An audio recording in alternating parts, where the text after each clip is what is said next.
All right, so welcome to week 15 Economic Geography Part 2. Don't forget about your quiz that's due Friday, um, and which is already posted online. And then also your final presentation where you choose a policy put forth by a politician that's supposed to bolster or improve or maintain the middle class in America. All right. So, where we left off, we were talking about deindustrialization in the United States. Um, so, jobs left the Rust Belt, they went to places like Florida, Texas, and California, and then even further away, they went to other countries. And this is generally called outsourcing. So, transnational corporations like General Motors, for example, they needed to increase or continue their profits. So they were looking for lower paid and what they considered lower skilled workers abroad. So abroad to places like Mexico first, and then other places like China and India. This also led to them looking to hire women instead of men. So a job that in Detroit, let's say, paid $40 an hour in modern dollars, and was considered high skill and manly and often done by a man, was moved to a place, let's say, like Mexico, where it was they were paid considerably less, let's say $2 an hour, and they hired women instead of men, and it was changed to be considered low skill. Low skill and women, you make those determinations. You hire women, you can call it low skill, so you can pay people less. And what they did was that they, instead of like having Nike in Indonesia itself or any major transnational, multinational corporation, they would subcontract to a local. So they'd subcontract to a call center. Like, let's say it's, a computer company. They subcontract to another company in another country, and that gets them off the hook a little bit if there are bad working conditions and or environmental conditions. Like if they're polluting, they can say, well, we just subcontract to them. Also, it allows them a little more flexibility, and to again, they can really pay people less. All right. So emerging markets, we talked about this with development a little bit. So the BRICS, the countries that are considered not totally developed but not underdeveloped. So Brazil, Russia, India, China, South Africa, Mexico, Indonesia, etc. So I want you to take a moment, if you have the book, or Google it, and look up what is an NIE and where are they located. They're located in specific places. So there's 3 different ways to outsource. One is these NIEs located in a particular spot. Then there's EPZs, export processing zones. So think about, why are they attractive to multinational corporations? So Nike will utilize export processing zones and set up shops in these export processing zones. What's good about them to Nike? What's attractive? And then one of your questions for this week, your last reading review questions, is what is a maquiladora? And then those also have a specific geography to them.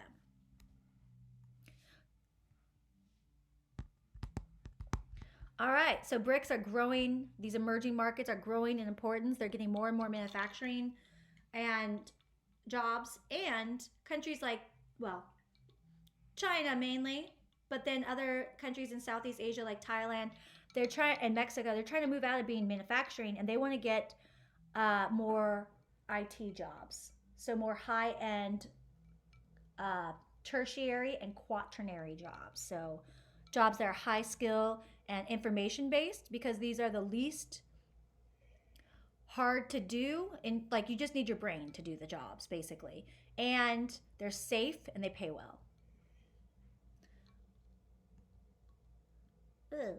Okay, now back to the middle class. So what are some things when you think of the middle class? Who is middle class? Where do they work? What things do they own? What are their values and goals for the future? So one of the things that so many other countries admire about the United States, and why so many people migrate to the United States, Tony, it's okay. My dog is a little whiny right now. I love you. Aww. Um, so it could be home ownership, going on vacations, health, being able to pay, having health care. If you break your leg, being able to afford to fix the said leg. Retirement security, so you don't have to work till you're 90 years old. College education or better education for the kids. And then not just to survive, but to thrive. To get things like fancy phones for your kids and new shoes and things like that. Or yourself. To have a better life than the previous generation. And the millennials, and starting with the millennials and then younger generations after that, are going to be the first generation in American history that they think are going to do, come here, I can't wrestle with you, that are going to do worse than their parents in terms of being more in debt, making less money, but also, oddly enough, being better educated, but more in debt from that education. All right, so people are arguing that in this shift from Fordism to post-Fordism, from a secondary economy to a tertiary economy, or from industrialization to globalization, we have made the middle class very vulnerable. So the job, like when Ronald Reagan and President Bill Clinton said, okay, globalization is going to it's going to make everyone's lives better, they assumed that most of the jobs that came with globalization would be these higher end IT or STEM jobs. And what we're really seeing is that a lot of job growth is not necessarily in those jobs, but in these lower paying tertiary jobs, say like being a home health aide or working in retail. So more people, the middle class is becoming a smaller block of the American population, and in part this is due to things like, in order to get those good jobs, you acquire a lot of debt. So you want to, you want to work in IT, you want to be a programmer, so you go and you take on $50,000 or a lot more in debt, and then you got that education, but there's a lot of competition for those good jobs, and you're paying quite a bit in terms of your monthly payment to pay off those loans. So concerns about how to maintain that middle class. Now if you put constant dollars, so the same amount, if you take how much we made in the 60s and 70s, we make the same amount now. Our income is not growing in the United States. It's what they call stagnating. But our paychecks are bigger, but our purchasing power is not budging. We're making more money with inflation, but things like rent, the price of food, the price of college is skyrocketing, and our incomes are not keeping up with the cost of maintaining a middle class or an American dream lifestyle. So we're making more money, sure, but like the cost of other things have gone up so much that it's harder for us to afford a home. It's harder for us to afford the good life. And then the jobs that are seeing a lot of job growth don't necessarily pay well. So all these pay under $25,000 a year. Cooks, retail, home health aides, personal care aides, food prep, and service workers. The jobs are available, but they aren't these jobs like working at the Ford plant that paid, $30 to $45 an hour with healthcare benefits and other benefits and retirement plans. So the critique of globalization really became mainstream in the 2016 election. Before that, we had other groups critiquing globalization, but it wasn't like in the political center. So we had Donald Trump, Hillary Clinton, and also Bernie Sanders, who was also running for the Democratic as a Democratic contender. All were critiquing globalization and saying this newest phase of capitalism is not as good as we thought it was. It is actually kind of hurting American workers and the American middle class in particular. Instead of having a middle class, we are shifting to what some people call working class or working poor, where people live paycheck to paycheck.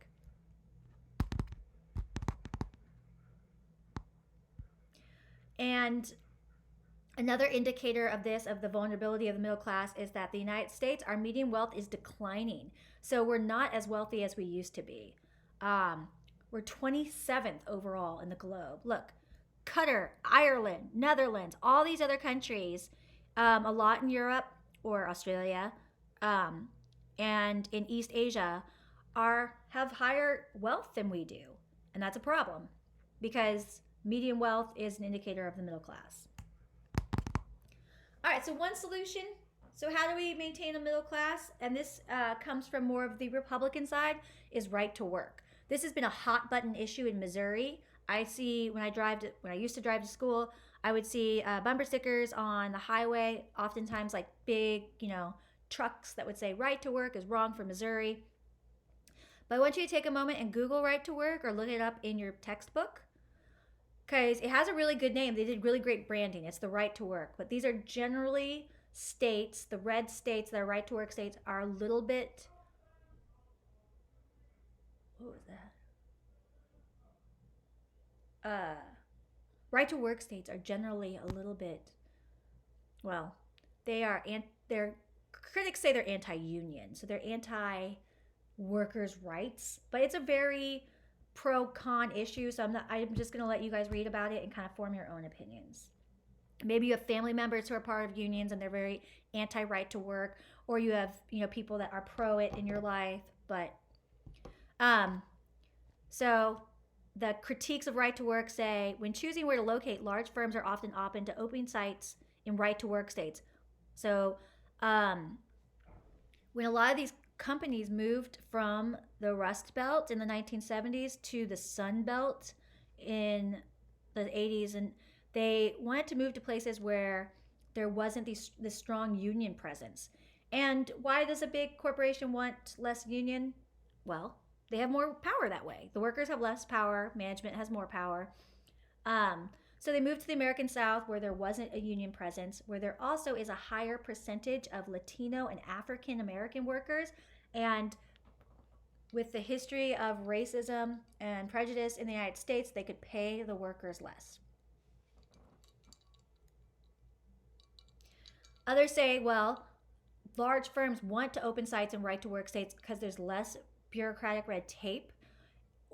And then critics would say, well, they're doing it because they have more power over their workers. And it's bad for workers. Oh, there's that thing. Okay, I think this is the last slide. So why does this matter? Well, let's see if I can just do this for y'all. Got my Missouri coming out. Oh God. Dun dun dun dun dun dun. Sorry. What's even happening here? Okay, so this is how America is changing. And if you scroll down, what on earth?